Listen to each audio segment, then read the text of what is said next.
So this episode starts off with Virgil and Connie running away from something, and at the time we don't know what it is yet because it doesn't really sound like a normal walker. We find that Connie hasn't been sleeping, and you start to think, okay, well maybe these new walkers are just figments of her imagination. Maybe this is just one of those things where she's hallucinating all this stuff and it's not as good as it would seem. And we find that she's actually got PTSD. She was traumatized by what she saw back at the caves. I mean, being with those walkers up close for days on end alone. That experience really stuck with her, and you could say it even helped her, because this almost paranoia and not feeling safe helped her find who was in the house with her and Virgil. I already really liked Virgil for some reason, even when he did that messed up shit. But this episode makes you love him, and I love what he said at the end about Michonne sending him this way for him to run into Connie. He thinks that this is meant to be, and it means a lot more to him than just even saving Connie's life. This is him doing something meaningful after all the stuff he did to people, and when he lost himself for such a long time. There's literally nothing else I would have preferred this character to do. Location! Sounds like the woman out of Goonies. But Daryl tries to fit in, and so throughout this episode it's like Daryl is acting as another character himself, and it was cringy, but it was meant to, you know, because it's not normal to see Daryl act like that. You'd see him coming from a mile away. Trust me, they ran. It's not my fault he's too stupid to pay attention. I'm right here, man. Make a move. You've got the Reapers doubting Daryl's loyalty to Leah, and yeah, I think this whole situation is just like Jon Snow and Ygritte in Game of Thrones. If you don't get what that is, basically, whilst Leah and Pope are the only Reapers that even remotely believe in Daryl, the other Reapers doubt him. In Game of Thrones, all of the wildlings didn't like Jon Snow. They knew he was going to turn back, apart from their leader and Ygritte. They were the only ones that believed in him. Jon did run off, and in the next wildling attack, Ygritte is faced with Jon Snow, and they don't kill each other, but Ollie, a kid who was affected by the wildlings, kills her, thinking he was protecting Jon, but she had basically refused to kill him. I see an extremely similar thing happening in The Walking Dead, because it is scarily similar. And notice how the show has been very careful in how they've portrayed Leah. When Daryl tortured Frost, she teared up. We haven't seen any physical evidence that she's done anything awful herself. No matter what they say she's done, what we hear she's done,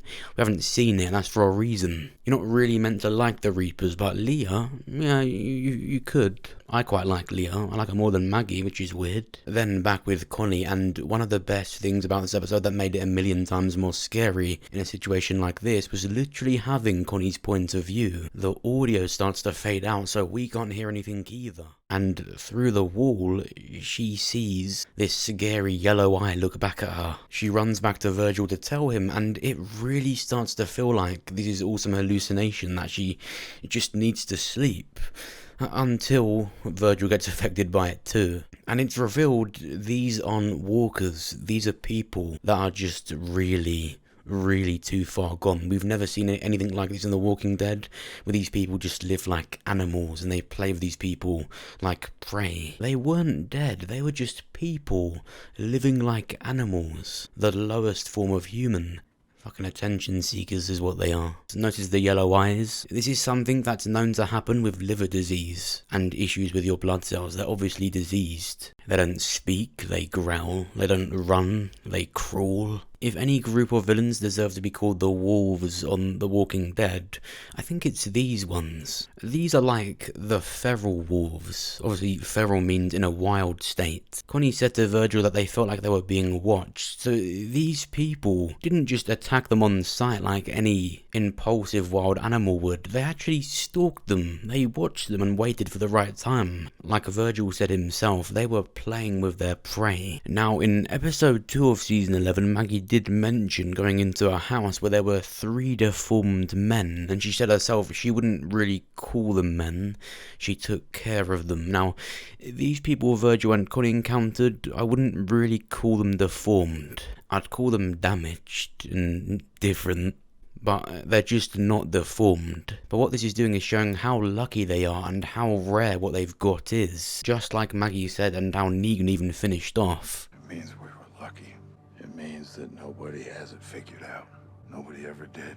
Nobody ever will. While these people that Virgil and Connie encountered aren't directly connected to the people that Maggie encountered, they're both doing the same thing. It's very easy to see Season 11 as the Spider-Man 3 of The Walking Dead. In Spider-Man 3 with Tobey Maguire, there were too many villains that Sony had added, and Sam Raimi kind of didn't really, even himself, think he handled it too well. And whilst I love that movie, I love the scenes that happened in it, it's very easy to see that it is a bit of a puddled mess. Season 11 of The Walking Dead is adding all these villains that you've got to look at, the Reapers, the Commonwealth, what's going on, why are the people crawling on the floor, they look like cavemen. These characters are meeting such messed up people that weren't so lucky, to show how lucky these characters really are and how rare their situation is. She was thinking about finding her sister. It's funny how Magna is the only character not to be happy about this at all. Why are you giving Kelly false hope? Why are you going looking for her? We haven't got it ready yet. It's a funny attitude for her to have when she was the last person that saw Connie. It makes me think I wouldn't put it past her to have left Connie. Or maybe Connie reached her hand out for help and Magna didn't do anything. She is unbelievably good at being hostile at all the wrong times. That's the second time she sucked all of the joy away from a scene. Now, just before this, when Kelly finds Connie's camp that she was at with Virgil, she finds a conversation in her notebook that they had. And when she asks him where Michonne went, Virgil says she went to look for someone. It's still being delayed. He couldn't think to say husband, Rick, the most important man that's been in the fucking show. Now, as mundane and as disappointing you think this might be, because that's what I was feeling at first, it's actually really important that they've even mentioned it. They didn't have to include that they've even spoke about Michonne. They could have just included that Connie felt like they were being watched, because that's what's most important to the episode and what happens in it. It shows Connie's paranoia and that they were being followed by these strange people. It's being saved simply for a much bigger scene, and the fact they've even snuck this little piece of writing in here means it's going to happen. I mean, it's a lot better than Carol just reading Connie's notebook and assuming that Michonne is looking for Rick, or Daryl finding out from Judith that time in season 10, because both these characters would know Michonne wouldn't go and search for Rick again if they didn't have solid evidence of it, because they already looked for years. Daryl did too. And Daryl and Carol are both characters that are going to have that spin-off, so it makes a lot of sense that they didn't just find out now or back in season 10. This means it's going to happen pretty soon thanks to Connie. Well, thanks to Virgil. My favourite scene of this entire episode is when Connie and Virgil had that conversation and Virgil got really, really emotional about it. It's been a long time since I felt this way about a Walking Dead episode. It was really, really sad. And when they made that last run through the house and this horrendous human jumped on Virgil and started stabbing him, I was just genuinely upset and angry. You know, when a death is sad, but it also makes you angry because you just want to take it back. You just want to put your hand through the screen and put this awful human through the fucking window. That really pissed me off, but in a good way. It wasn't because it was like some bad storytelling decision. I knew Virgil's story would be redemption, and I knew this would happen along the way. But it was really sad. I really wanted him to survive. Such great scenes in this episode. Connie gets guts on herself from the walker and then covers Virgil and opens the door to the walkers, and the walkers take out a lot of the cavemen people, whatever the fuck they're called. I don't care, they're dead now. Virgil appears to die from the wounds, and I'm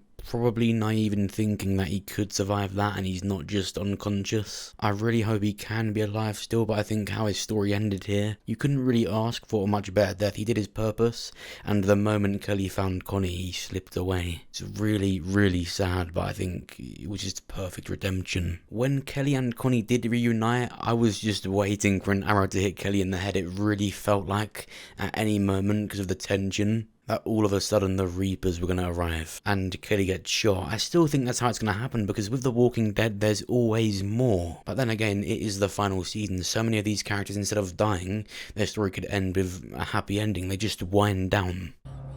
Then at the end of the episode, when the Reapers return, they find that Pope finished off Frost and got all the information he needed. And he looks at Daryl, and Daryl straight away thinks that Frost may have spoken about Daryl being a bit more than just a stranger to them. And that is really eerie, just knowing that Pope might know.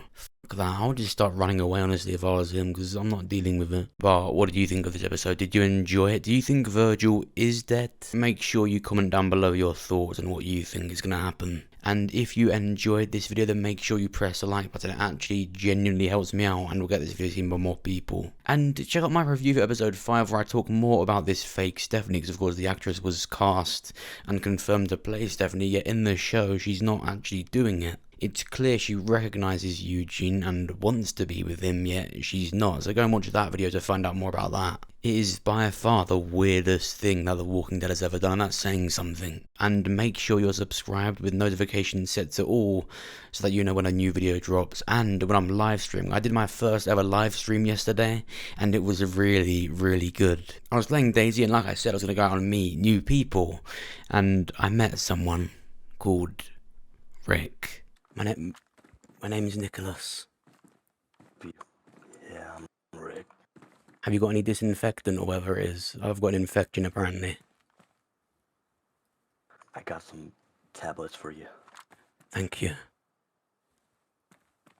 Oops, I just ate it. You f***ing junkie. Yeah, your title kind of scares me, I'm not gonna lie. Whoa. What's your name? Hey. So your name's Steffi. You're giving me a Steffi. Get some... Right. Yes. Hi. My name is Steffi. Wait, you got a shot? Don't know where. Yeah, someone shot me. Are you doing this, you little... She's a f***ing decoy. You bastard. With your f***ing shorts on. She's got a knife. Nah, bye.